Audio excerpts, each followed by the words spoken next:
Hindi napigilang maging emosyonal ni Senator Silvia Cayetano matapos ang nangyaring tutukan sa Senado noong nakarang linggo. Tila, kinu-question rin ng kanyang mga kapwa-senador sa privilege speech ni Senator Risa Ontiveros bakit tila wala raw nangyaring matapos ng insidente.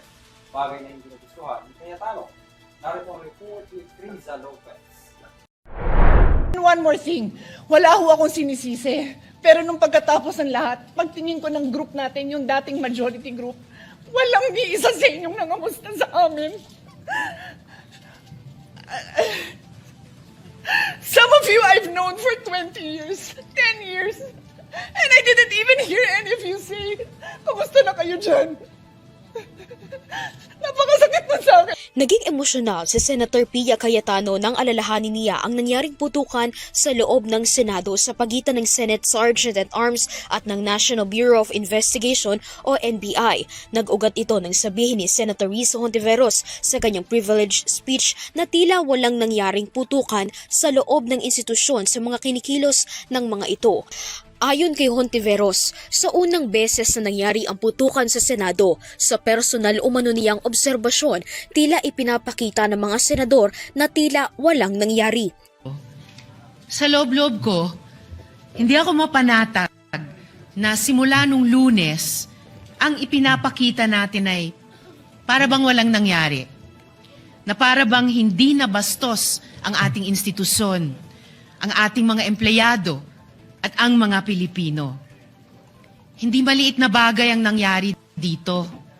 At lalong hindi dapat inaasa sa mga Facebook Live, press conferences at media interviews ang pagtatahi-tahi ng mga pangyayari. Pahayag pa ni Hontiveros kung ito na ba ang epekto ng matinding politika sa Pilipinas na tuluyan na umanong nalihis ang pamantayan.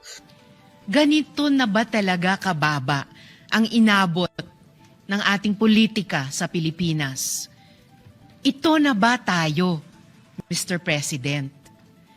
Tuluyan na bang nilihis ng politika ang ating mga pamantayan sa pakikipagkapwa? Giit ni Cayetano, huwag sanang questionin ng mga senador na wala sa tagpo ng barilan ang kanilang naranasan. Ani ng senadora, nirerespeto niya ang kwento ng kapwa niya mga senador. Gayon din, hiling niya na sana'y respetuhin nito ang kwento ng mga senador at empleyado na naranasan ang tensyon sa loob ng institusyon.